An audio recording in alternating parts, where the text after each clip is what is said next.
네, 성인신심 세미나 오늘 제2부 신약 성경에 나타난 성인들 마지막 강의입니다.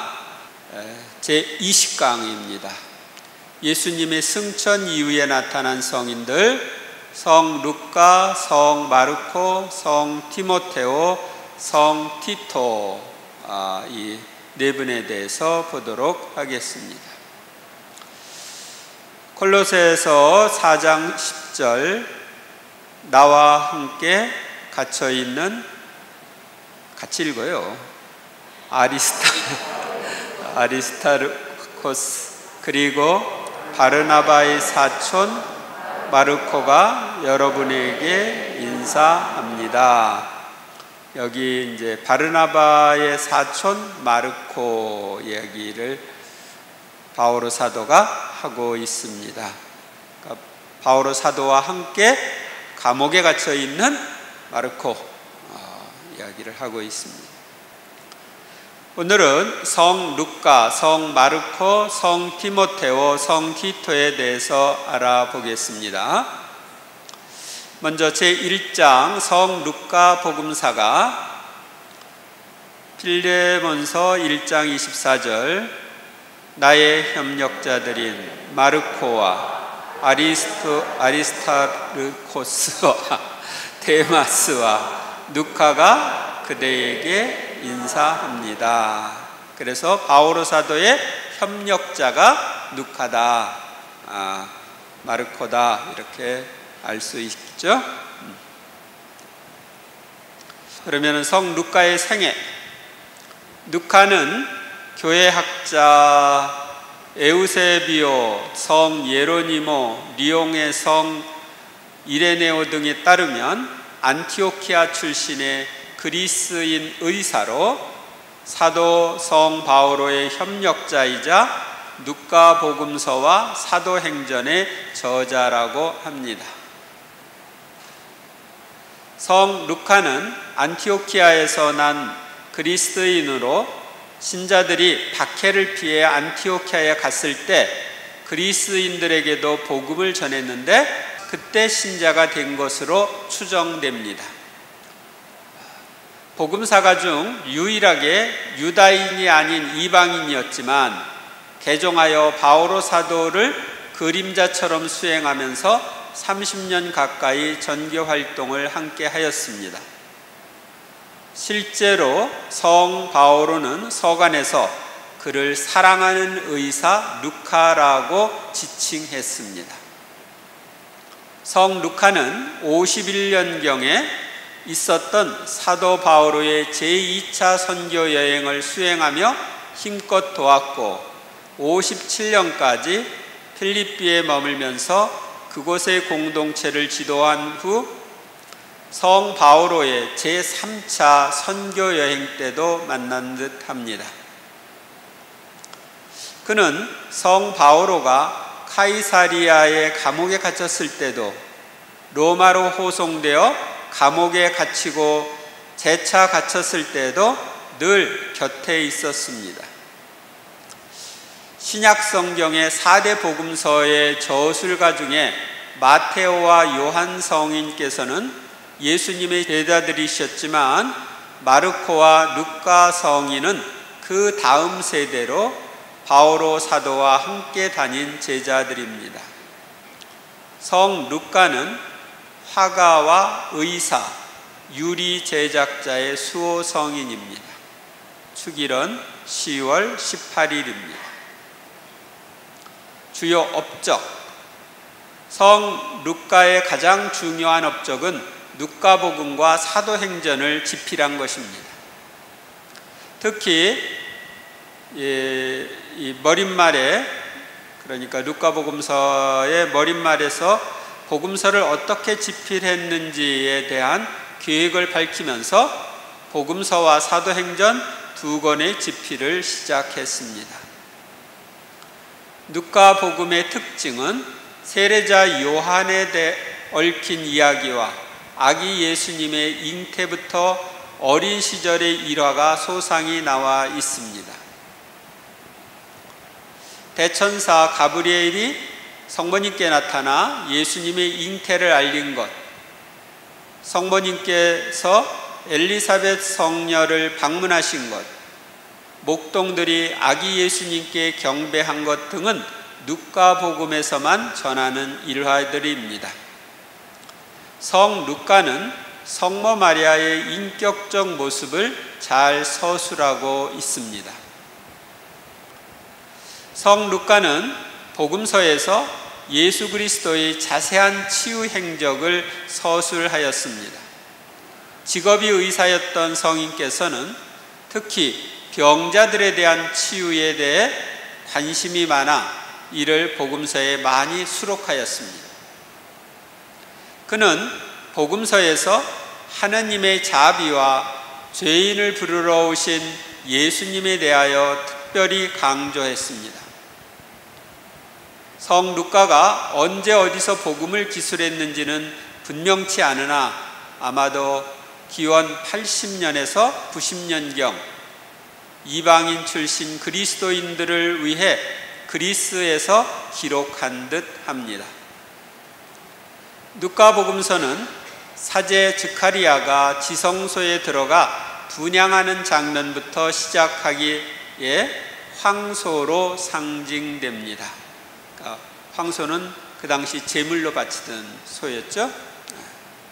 교회 미술에서는 성 루카는 성경에 언급된 살아있는 네 생물에서 유래한 상징에 의하면 황소의 모습으로 표현됩니다. 누가복음서에서와 이어지는 사도행전은 예수님의 승천부터 63년경 사도 바오로가 로마에서 수인으로 생활하며 선교 활동에 매진할 때까지 초대교회의 성장기를 서술하고 있습니다. 우리는 사도행전을 통해 예수 그리스도께서 세우신 초대교회의 발전상을 살펴볼 수 있습니다. 전반부는 사도성 베드로에게 그리고 후반부는 사도성 바오로에게 집중하고 있지만 정작 성 루카 자신에 관한 구절은 하나도 찾아볼 수 없을 만큼 겸손함을 견지하고 있습니다. 자기가 썼으면 자기도 좀 거기다 넣을 텐데 자기를 하나도 안 넣었어요, 루카는. 그러면 누가와 관련되는 성경을 보겠습니다. 누가복음 1장 1절 이하에 보면 어떻게 해서 성경을 쓰게 됐는지에 대한 이야기입니다. 우리 가운데에 이루어진 일들에 관한 이야기를 엮는 작업에 많은 이가 손을 대었습니다. 처음부터 목격자로서 말씀이 종이 된 이들이 우리에게 전해준 것을 그대로 엮은 것입니다. 그러니까 사도들이 전해준 것을 그대로 엮은 것이다. 존귀하신 테오필로스님, 이 모든 일을 처음부터 자세히 살펴본 저도, 그러니까 누가도 자세히 다 살펴봤다. 귀하께 순서대로 적어드리는 것이 좋겠다고 생각하였습니다. 이는 귀하께서 배우신 것들이 진실임을 알게 해드리려는 것입니다. 사도행전 1000마디에는 또 그렇게 되어 있습니다. 테오필로스님, 첫 번째 책에서 저는 예수님의 행적과 가르침을 처음부터 다 다루었습니다. 그래서 세례자 요한이 잉태된 경위부터 시작해서 예수님 잉태된 경위, 이렇게 처음부터 다 다루었다는 것을 이야기하고 있습니다. 골로새서 4장 14절, 사랑하는 의사 누카와 테마스가 여러분에게 인사합니다. 그래서 누가를 의사로 바오로 사도는 표현합니다. 디모데후 후서 4장 11절, 누카만 나와 함께 있습니다. 마르코는 내 직무에 요긴한 사람이니 함께 데리고 오십시오. 그래서 누카와 마르코가 바오로 사도와 함께 했다 하는 것을 알려줍니다. 전승. 전설에 의하면 누카는 복음서를 집필하기 위해 성모 마리아를 찾아뵙고 주님의 탄생 전후의 이야기를 전해 들었다고 합니다. 성 루카에 관해 제일 많이 전해오는 이야기는 성모 마리아를 처음으로 그린 화가라는 사실입니다.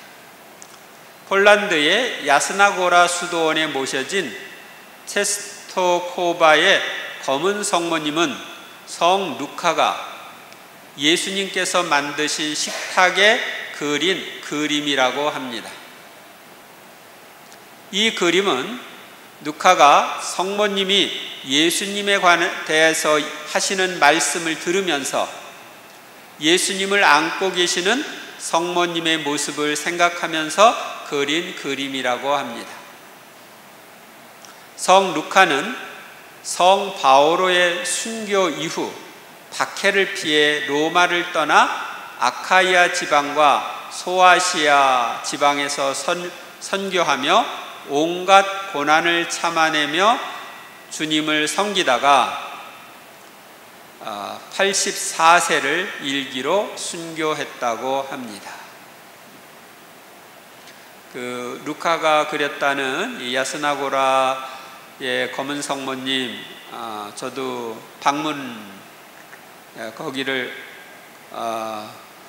가가지고 그 밑에서 미사도 드리고 그랬었는데, 얼굴에 이렇게 칼자국이 2개 있죠. 그건 나중에 후스파 병사들이 쳐들어와 가지고 이걸 탈취해 가는데 이 그림이 더 이상 움직이지를 않으니까 칼로 쳐서 그렇게 칼자국이 났다고 합니다. 그러니까 후스파는 이제 이단인데 그 사람들이 와서 그렇게 했다고 합니다. 성인은 일생을 복음 전파에 헌신하다가 오늘날 그리스의 보에지아에서 순교했다고 합니다. 성인의 유해는 콘스탄티노플 12사도 성당에 안치되어 있습니다. 교훈: 바오로 사도와 친밀한 관계에 있었던 누가 성인 자신에 대한 구절은 그가 쓴 책에서 한 곳도 적지 않았습니다. 성 누가는 말이 없는 사람이었고 그리스도의 말씀과 사도들의 말을 상세히 전하면서도 자신의 말이나 자신의 속에는 일절 삽입하지 않는 겸손한 신앙인이었습니다. 누가의 이름이 나오는 곳은 바오로의 서간 중 3곳뿐입니다. 하느님께서는 이렇게 자신을 드러내지 않는 겸손한 사람을 도구로 쓰십니다. 성 루카는 유능한 의사, 역사가, 문학자, 복음 선교자로서 그가 가진 모든 재능을 그리스도를 위해 바쳤습니다.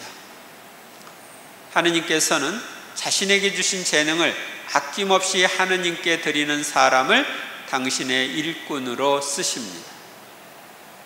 제2장 성 마르코.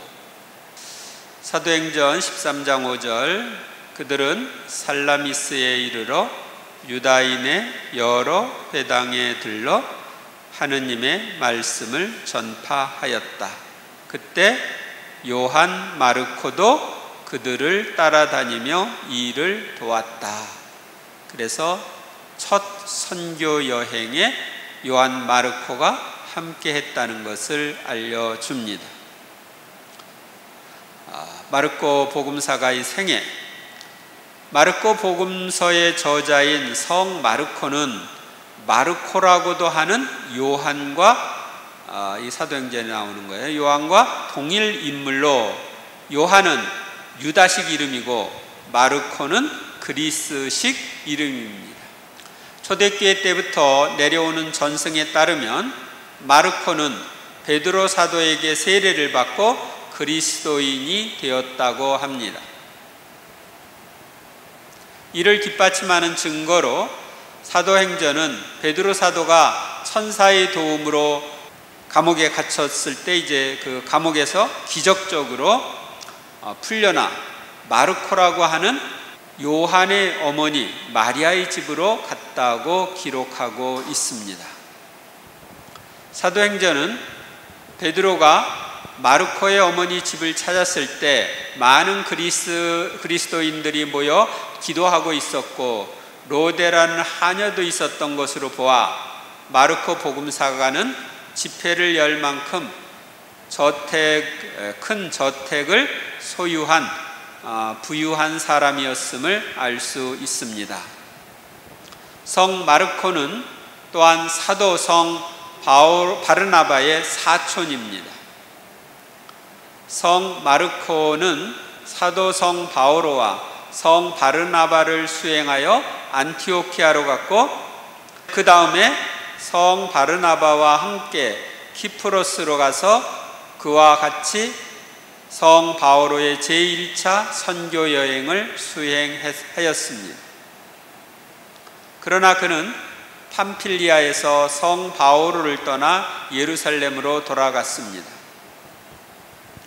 그 후 성 마르코는 성 바오로의 제2차 선교 여행에는 동행하지 않고 성 바르나바와 함께 키프로스로 가서 복음을 전했지만 성 바오로가 로마에서 투옥되었을 때는 그와 함께 갇혀 있었습니다.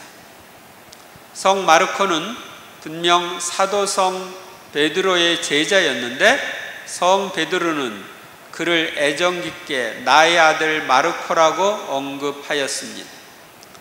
베드로 사도와의 관계가 깊었던 마르코에 대해 초대교회는 마르코 복음사가를 베드로 사도의 진정한 대변인이며 통역관으로 여겼습니다. 베드로 사도는 그리스 말을 못했기에 복음을 전할 때 마르코가 통역을 한 것 같습니다.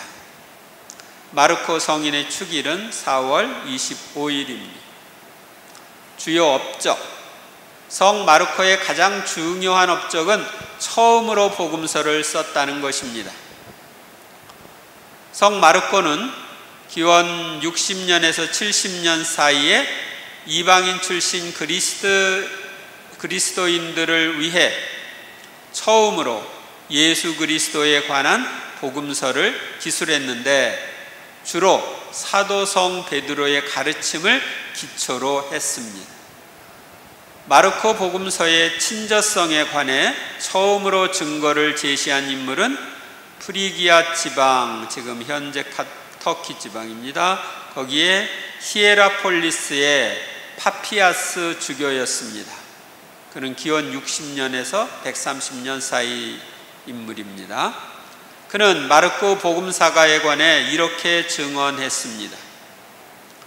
베드로의 통역관이 된 요한 마르코는 그리스도께서 말씀하시거나 행하신 것 가운데 자신이 기억하고 있는 모든 것을 순서대로는 아니라도 정확하게 기록했다. 그는 주님의 말씀을 직접 듣거나 그분을 따라다니지는 않았지만 내가 말했듯이 훗날 베드로와 동행했기 때문이다.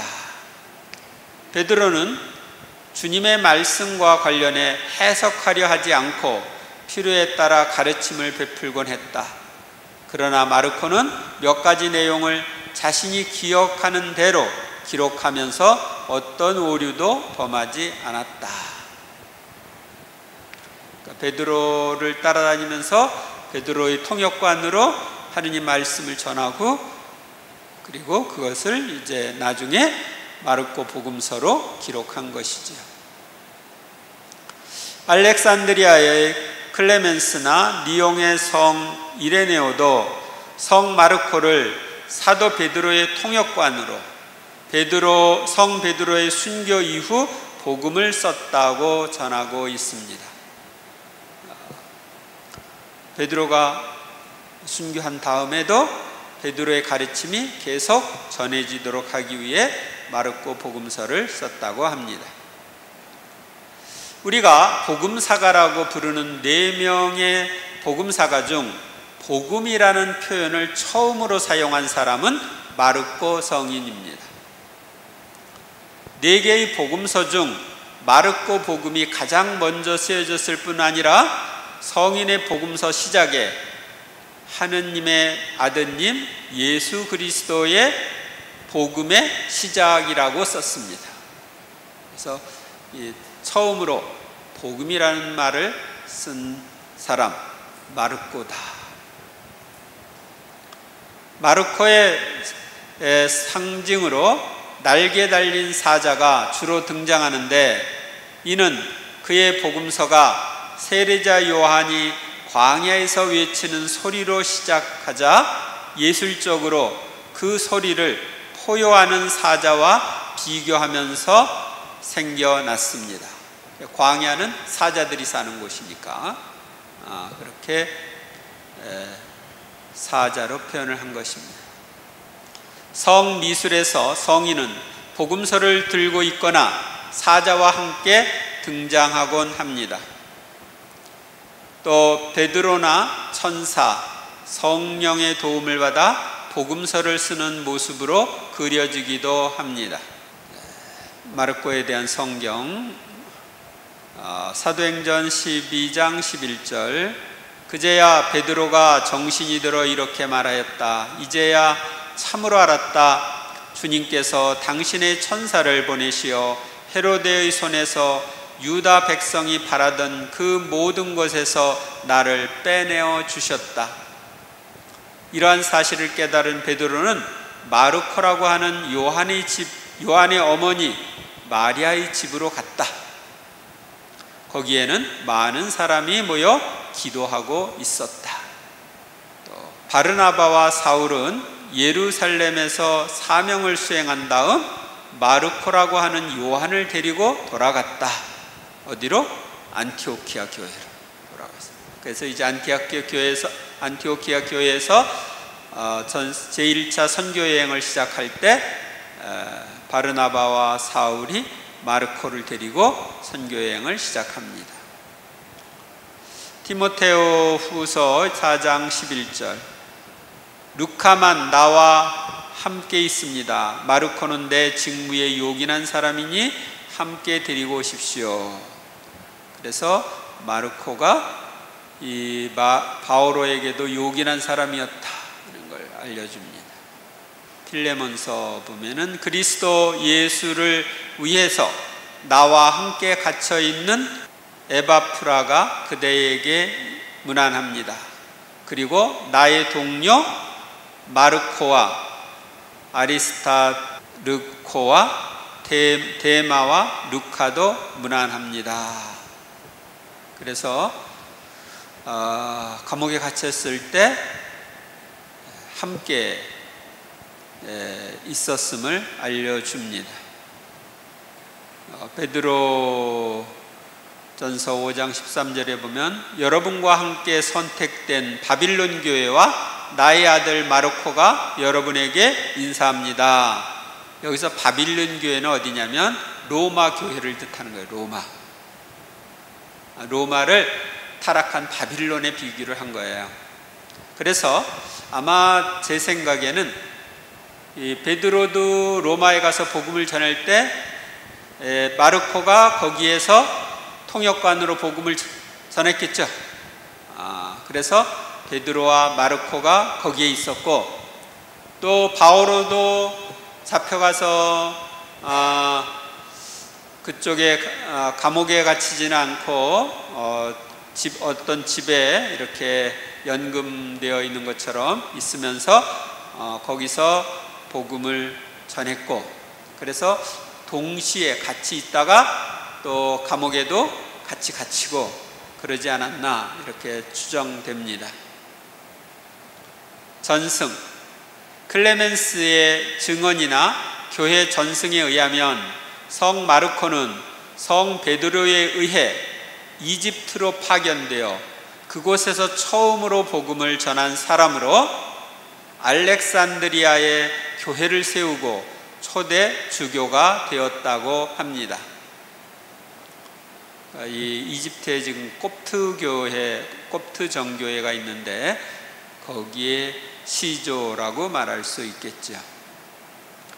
에우세비오의 교회사에는 마르코는 최초로 이집트로 파견돼 그곳에서 자신이 기록한 복음을 선포했으며 알렉산드리아에 처음으로 교회를 세웠다, 이렇게 되어 있습니다. 그 당시 알렉산드리아는 이집트의 가장 큰 도시였습니다. 성 마르코는 신자들과 함께 부활절 미사를 드리던 중 이교도들의 습격을 받아 붙잡혀 밧줄에 목이 묶인 채 거리를 끌려다니다가 순교했다고 전해집니다. 그림에는 목을 이렇게 밧줄에 묶여서 끌려가는 모습을 봅니다. 이교도들이 성 마르코의 시신을 불태우려고 하자 천둥과 번개가 쳤고 그 틈에 신자들이 그의 시신을 수습해 인근 성당으로 모셨다고 합니다. 그 성 마르코의 유해는 828년 이탈리아 베네치아 상인들에 의해 알렉산드리아에서 베네치아로 옮겨졌습니다.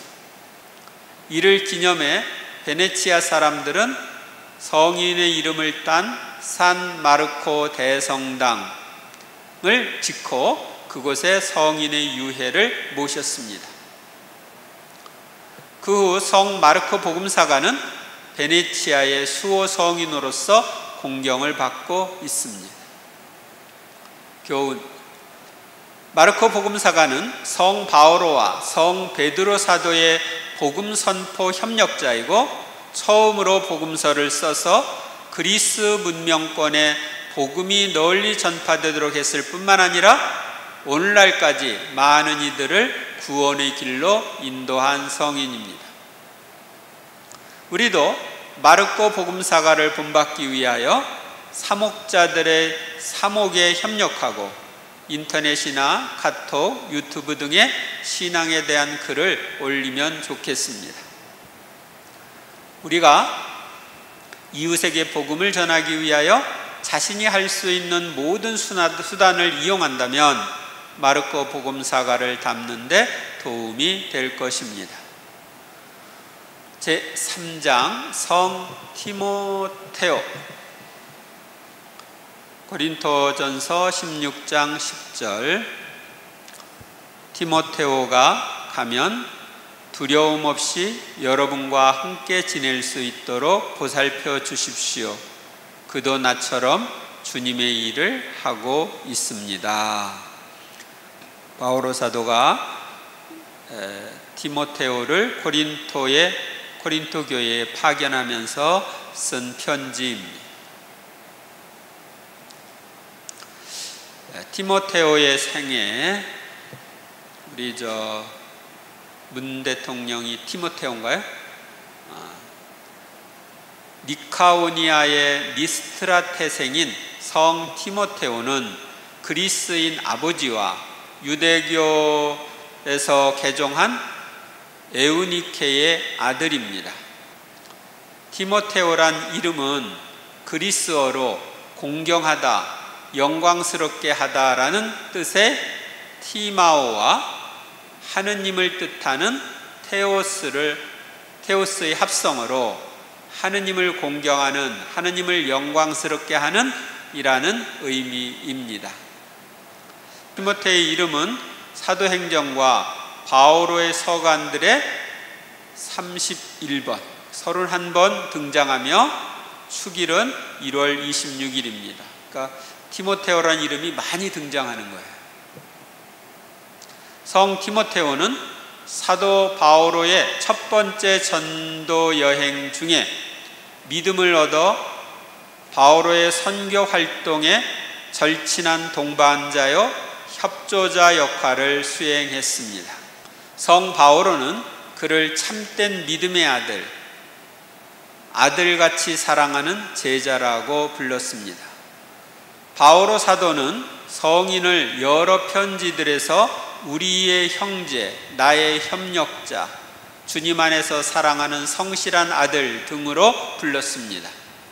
또 데살로니가전서, 고린토후서, 필립비서, 필레몬서, 콜로새서에서는 공동 저자로 표기되기도 했습니다. 디모데오는 다른 누구보다도 바오로 사도의 마음을 읽을 줄 알았으며 어느 곳이든 또 무슨 일이든 바오로 사도가 믿고 맡길 수 있는 아들과 같은 존재였습니다. 그러기에 바오로 사도는 필리피인들에게 보내는 편지에서 디모데오에 대하여 이렇게 적고 있습니다. 나와 같은 마음으로 여러분의 일을 성심껏 돌보아 줄 사람이 나에게는 디모데오밖에 없습니다. 이처럼 바오로 사도는 디모데오를 굳게 믿고 극찬을 아끼지 않았던 분입니다. 그는 바오로와 함께 그리스의 베네치아, 아테네와 테살로니카, 코린토를 나중에는 에페소, 마케도니아 등지를 선교하였습니다. 성 디모데오는 바오로와 함께 예루살렘 사도회의에도 참석하였으며 바오로가 감옥에 갇혔을 때도 함께 있다가 필리피로 파견되기도 하였습니다. 이 성 바오로가 디모데오에게 쓴 편지.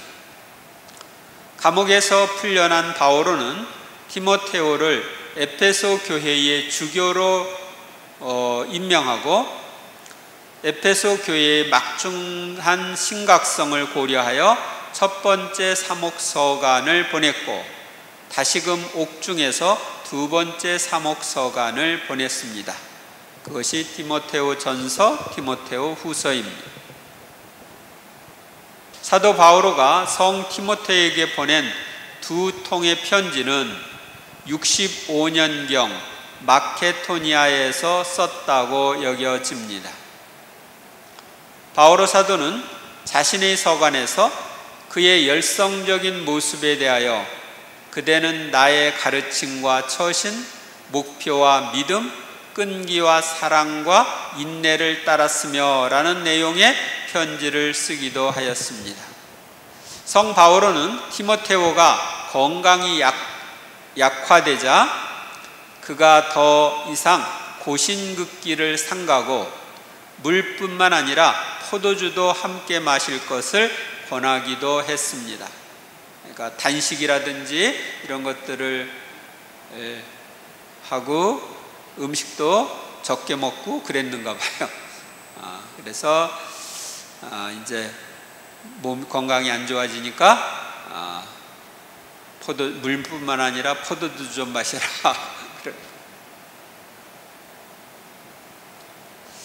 하느님은 자연 법칙을 만드신 분이기 때문에 우리가 자연 법칙을 좀 따라야 됩니다.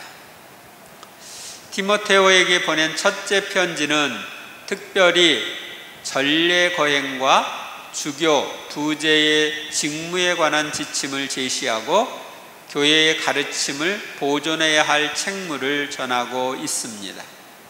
둘째 편지에서는 복음 선포자가 갖추어야 할 중요한 자질로 인내할 것을 강조하며 예수님의 부활과 메시아적인 역할을 가르칩니다. 성경 사도행전 16장 1절 이하. 바오로는 데르베를 거쳐 리스트라에 당도하였다. 그곳에 디모데오라는 제자가 있었는데 그는 신자가 된 유다 여자와 그리스인 아버지 사이에서 태어난 아들로서 리스트라와 이코니온에 있는 형제들에게 좋은 평판을 받고 있었다. 바오로는 디모데오와 동행하기를 원하였다. 그래서 그 고장에 사는 유다인들을 생각하여 그를 데려다가 할례를 베풀었다. 그의 아버지가 그리스인이라는 것을 그들이 모두 알고 있었기 때문이다. 원래는 바오로 사도는 할례를 원하지 않았는데요. 예수님을 믿고 따르면서 구원되는 거기 때문에. 근데 유다인들은 유다인들은 다 할례를 받고 이방인들을 개종시킬 때 할례를 베풀었어요. 그런데 유다인들에게 복음을 전하기 위해서는 이 디모데에게 할례를 베푸는 것이 필요하다. 왜냐하면 그의 어머니가 유다인이기 때문에. 그 유다인들은 부계 중심으로 움직이지 않고 모계 중심으로 움직인다고 합니다. 그래서 어머니가 유다인이면 유다인이 되는 거예요. 우리는 뭐예요? 아버지가 한국인이어야지 한국인이 되는 건데 거기는 모계 쪽으로 그렇게 된다고 합니다. 그러니까 유다인이라고 하니까 할례를 베풀어야죠. 사도행전에 보면 테살로니카의 유다인들은 바오로가 베로이아에서도 하느님의 말씀을 선포한다는 것을 알고 그곳까지 가서 군중을 선동하고 자극하였다. 그러자 형제들은 곧바로 바오로를 떠나보내어 바닷가까지 가게 하였다. 그러나 실라스와 티모테오는 그곳에 남았다. 바오로를 안내하던 이들은 그를 아테네까지 인도하고 나서 자기에게 되도록 빨리 오라고 실라스와 티모테오에게 전하라는 그의 지시를 받고 돌아왔다. 그래서 함께 동고동락하는 모습을 볼 수 있습니다. 바오로와 티모테오는 함께 선교를 했죠. 실라스와 티모테오가 마케도니아에서 내려온 뒤로 바오로는 유다인들에게 예수님께서 메시아시라고 증언하면서 말씀 전파에만 전념하였다. 나의 협력자 티모테오, 그리고 나의 동포들인 누키오스와 야손과 소시파테르가 여러분에게 인사합니다. 그래서 이 티모테오를 협력자라고 바오로 사도는 말합니다. 이러한 연유로 내가 티모테오를 여러분에게 보냈습니다. 그는 내가 주님 안에서 사랑하는 나의 성실한 아들입니다. 그래서 아들처럼 여기는 이 티모테오는 젊은 청년이었어요. 하느님의 뜻에 따라 그리스도 예수님의 사도가 된 바오로와 티모테오 형제가 고린토에 있는 하느님의 교회와 온 아카이아에 있는 모든 성도에게 인사합니다. 그래서 바오로와 티모테오가 함께 있으면서 이 고린토 후서를 썼다는 걸 알려주고 있습니다. 그리스도 예수님의 종 바오로와 티모테오가 그리스도 예수님 안에 사는 필리피의 모든 성도에게 그리고 감독들과 봉사자들에게 인사합니다. 그래서 바오로와 티모테오가 함께 인사를 하고 편지를 쓰는 것을 이야기합니다.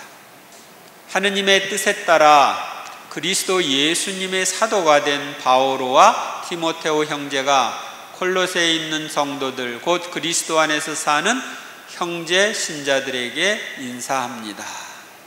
또 바오로와 실바누스와 티모테오가 하느님 아버지와 주 예수 그리스도 안에서 살아가는 테살로니카 사람들의 교회에 인사합니다. 그래서 편지 쓸 때마다 바오로가 티모테오와 함께 인사하는 걸 보면은 같이 선교를 하는 걸 볼 수 있죠. 우리의 형제이며 그리스도의 복음을 위한 하느님의 협력자인 티모테오를 여러분에게 보냅니다. 여러분의 힘을 북돋아주고 여러분의 믿음을 격려하여 이 환난 속에서 아무도 흔들리지 않게 하려는 것입니다. 그래서 믿음을 굳건하게 하도록 하기 위해서 티모테오를 테살로니카 교회에 파견하는 모습을 볼 수 있습니다.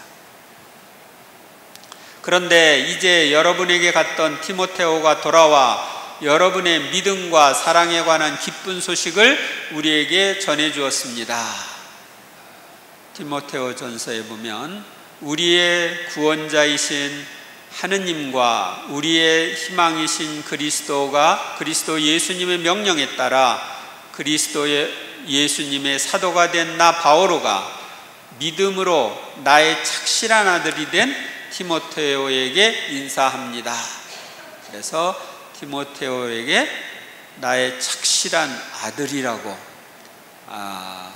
표현하면서 편지를 씁니다. 디모데오, 그대가 맡은 것들을 잘 간직하시오. 사이비 지식에 속된 망언과 반론들을 멀리 하십시오. 하느님의 뜻에 따라 또 그리스도 예수님 안에 있는 생명의 약속에 따라 그리스도 예수님의 사도가 된 바오로가 사랑하는 아들 디모데오에게 인사합니다. 그래서 두 번째 편지에도 사랑하는 아들이라고 표현합니다. 나는 그대 안에 있는 진실한 믿음을 기억합니다. 먼저 그대의 할머니 로이스와 어머니 에우니케에게 깃들어 있던 그 믿음이 이제는 그대에게도 깃들어 있다고 확신합니다. 그래서 할머니, 어머니를 통해서 믿음이 이제 디모데오에까지 내려갔다는 것을 알려줍니다. 그리스도 예수님 때문에 수인이 된 나 바오로와 우리 형제 디모데오가 사랑하는 우리의 협력자 필레몬에게, 그리고 아피아 자매와 우리의 전우 아르키포스, 또 그대의 집에 모이는 교회에 인사합니다. 그래서 바오로 사도와 함께 복음을 전하다가 둘이 다 감옥에 갇혀 있는 걸 알려줍니다. 수인이 된 나 바오로와 우리 형제 디모데오, 이렇게 함으로써 우리 형제 디모데오가 풀려났음을 알려드립니다. 이제 감옥에서 풀려난 것을 알려주는 거죠. 전승에 의하면 성 디모데오는 에페소에서 97년경에 자신들의 우상 축제와 예식들에 반대한다는 제목으로 이교인들에 의해 붙잡히고 마침내 그들의 돌에 맞아 순교했습니다. 다마스쿠스의 성 요한은 디모데오 성인이 에페소의 첫 주교였다고 증언했습니다. 전승에 의하면 356년경에 콘스탄틴 대제가 성 디모데오의 유해를 콘스탄티노플로 가져와 누가와 안드레아 사도 곁에 안치하였다고 전해집니다. 교훈: 성 디모데오는 비교적 어린 나이에 선교 활동을 했습니다. 그래서 성 바오로가 그가 나이가 어려 남에게 멸시를 당할까봐 걱정했을 정도였습니다. 그러나 성 바오로는 디모데오를 믿고 전적으로 후원했습니다. 이처럼 제자를 믿는 스승을 만났기 때문에 디모데오는 큰 제목으로 성장할 수 있었습니다. 성 디모데오는 어려서부터 할머니와 어머니로부터 신앙교육을 받아 바탕이 좋은 일꾼이었습니다. 또한 성 디모데오도 자신을 믿어주고 기다려주는 스승의 기대에 부응하여 충실하게 스승의 말을 따랐습니다. 성 디모데오 이야기는 나이가 어려도 신앙교육을 잘 받고 좋은 스승을 만나면 하느님의 좋은 일꾼이 될 수 있다는 것을 우리에게 보여주고 있습니다. 제4장 성 티토. 고린도 후서 8장 23절 함께 읽겠습니다. 티토로 말하면 그는 내 동지이며 여러분을 위한 나의 협력자입니다. 우리의 이 형제들로 말하면 그들은 교회들의 대표이며 그리스도의 영광입니다. 티토에 대해서는 아들이라고 하지 않고 동지라고 얘기하죠. 이것은 티토가 나이가 좀 많았다 하는 것을 알려줍니다. 생애. 그리스 출신 이방인이었던 티토 성인에 관하여서 사도행전이 보도하는 바는 없으나 바오로 사도가 나의 착실한 아들이라고 부를 정도로 아꼈던 사람입니다. 바오로 사도에 의해 개종한 이후로 티토 성인은 비서처럼 바오로 사도를 도왔습니다. 티모테오와 달리 성 바오로는 티토가 할례를 받지 않게 하는데 티토는 유다인 부모나 종교도 아니기 때문이었습니다. 그러니까 유다인 부모가 아니고 또 종교도 유다교를 믿지 않았기 때문에 할례를 받지 않게 했던 것입니다. 성 티토는 성 바오로와 많은 선교 여행에 동행하는데 예루살렘 공회에서도 두 사람은 함께 참석했습니다. 성 티토는 고린토, 니코폴리스, 달마티아 그리고 에페소 등을 방문하기도 했습니다. 그는 그리스 크레타의 첫 주교로 알려지는데 그곳에서 그는 사도 바오로의 편지를 받았습니다. 티토서를 받은 겁니다. 성 티토가 성 바오로로부터 받은 편지의 주요 내용은 영적인 권고를 비롯하여 착한 목자가 지녀야 할 자질, 크레타 교회 신자들에게도 엄격한 규율이 필요하다는 것을 언급하고 있습니다. 성 티토의 축일은 1월 26일 티모테오와 함께 지냅니다. 성 티모테오와 성 티토.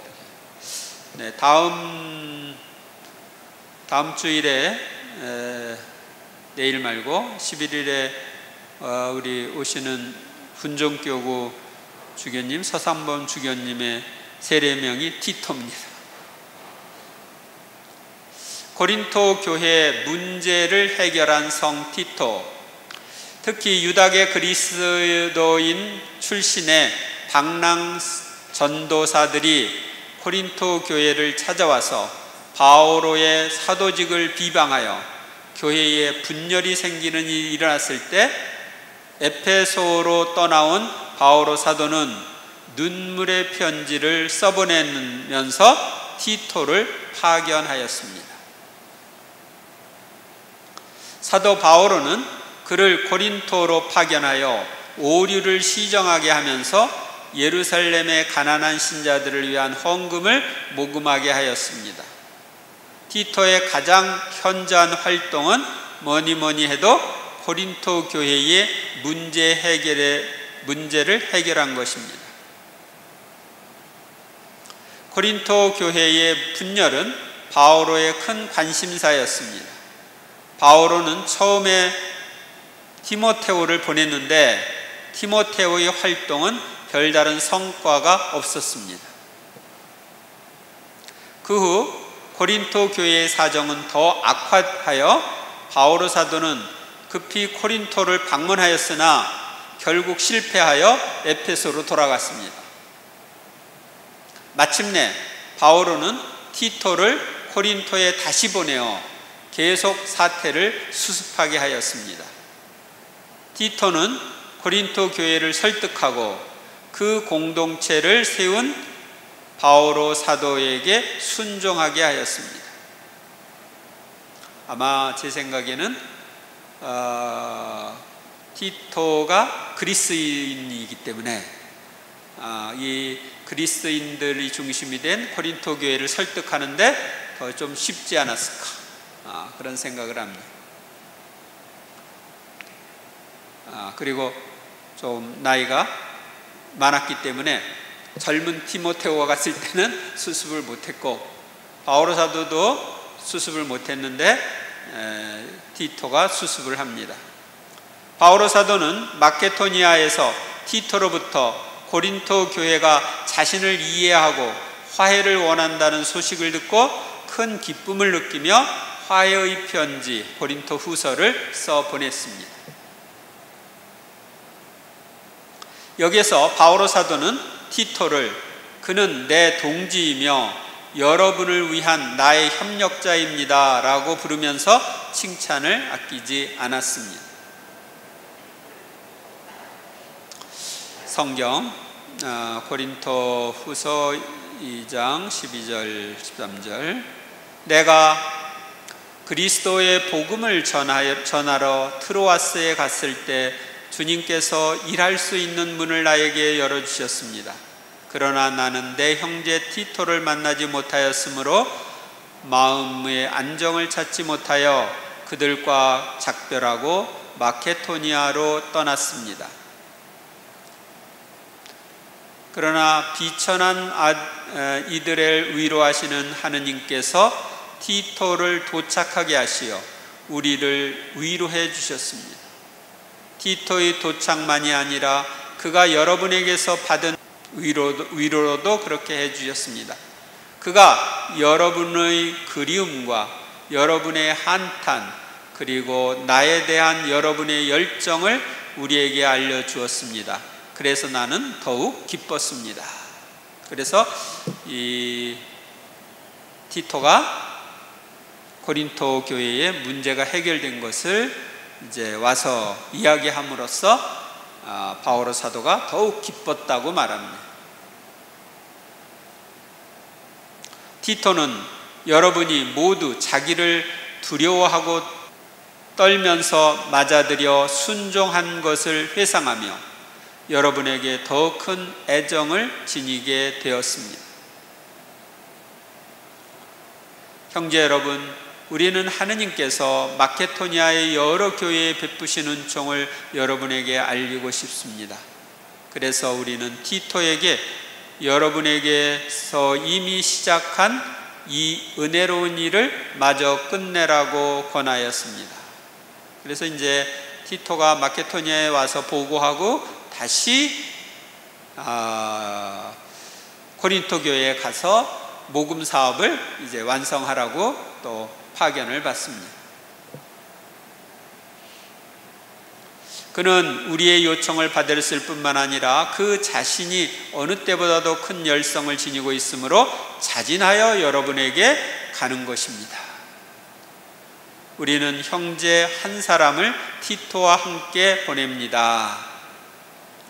우리가 맡은 이 많은 헌금과 관련하여 누가 우리를 흠잡는 일이 일어나지 않도록 이들을 보냅니다. 그러니까 혼자 보내면은 중간에 착복할 수도 있고 그런 의심을 받을 수가 있죠. 그렇기 때문에 둘이 이제 가도록 파견을 했다 이렇게 얘기를 하는 것입니다.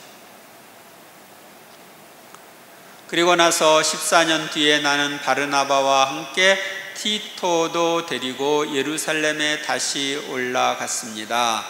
이것은 예루살렘 공의회, 예루살렘 회의에 바르나바와 티토가 바오로 사도와 함께 참여한 것을 이야기합니다. 나와 함께 있던 티토는 그리스 사람이었는데도 할례를 강요받지 않았습니다. 데마스는 현세를 사랑한 나머지 나를 버리고 데살로니카로 가고 크레스켄스는 갈라티아로 티토는 달마티아로 갔습니다. 이러한 나 바오로가 같은 믿음에 따라 나의 착실한 아들 티토에게 인사합니다. 그래서 영적인 아들이에요. 영적인 아들.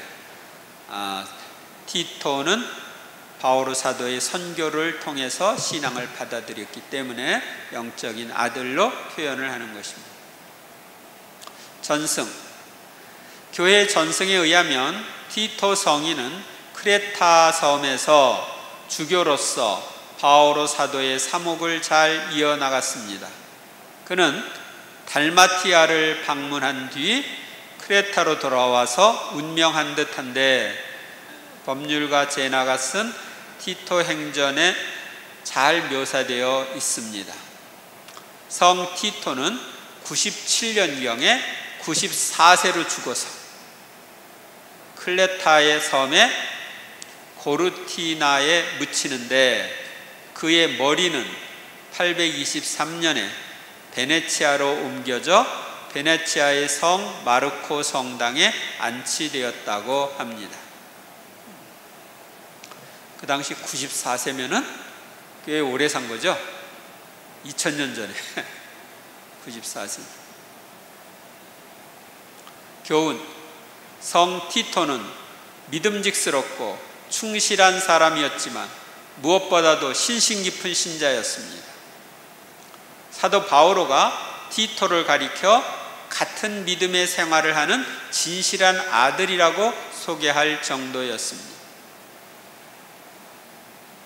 티토는 사도 바오로의 손발처럼 든든한 협조자일 뿐 아니라 영적인 부자지간이었던 것 같습니다. 사도 바오로가 생각할 때 티토는 그리스도교 신앙인의 모범으로 여겨졌던 것 같습니다. 그리스인들 중에서 이제 신자가 된 사람들의 모범이지. 우리도 성 티토처럼 믿음직스럽고 충실한 사람, 신심 깊은 신자, 신앙인의 모범이 되도록 기도하며 힘써야 하겠습니다. 티토는 디모테오보다는 더 나이가 많았고 성격과 수완에 있어서도 디모테오보다 원숙한 듯 합니다.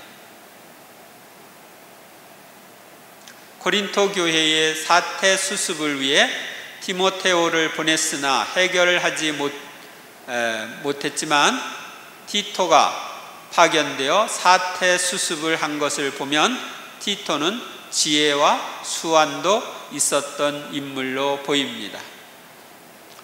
그러나 성 티토의 이름은 사도행전에도 나타나지 않고 몇 편의 서간에 잠시 소개될 뿐입니다. 이는 성 티토가 철저하게 자신을 드러내지 않고 바오로 사도의 그림자처럼 활동했기 때문일 것입니다. 우리도 좋은 자질을 가지고 있지만 자신을 드러내지 않고 봉사한다면 성 티토를 닮는 데 도움이 될 것입니다. 영광이 성부와 성자와 성령께 성부와 성자와 성령의 이름으로 아멘. 네, 이 시간으로 이제 성경에 나타난 성인들에 대한 것은 끝나고 다음 시간부터는 이제 초대교회 교부들의 신앙, 교부들 유명한 성인들에 대해서 쭉 보면서 이제 교회 역사 안에 나타나는 많은 성인들에 대한 공부를 하도록 하겠습니다. 성인들에 대한 강의는 제가 구약성경 아담부터 시작해서 오늘 신약성경의 티토까지 20강의를 했습니다. 앞으로 다음번에는 이제 교회 역사 안에 나타난 성인들을 쭉 언급하는데 그 강의도 한 20강의는 될 겁니다. 정확하게는 잘 모르겠는데 계획은 세웠지만 또 성령께서 이끄시는 대로 가도록 하겠습니다. 이렇게 흐름을 봐가지고 줄일 게 있으면 줄이고 늘릴 게 있으면 늘리고 그렇게 하도록 하겠습니다. 네, 그동안 들어주셔서 감사합니다.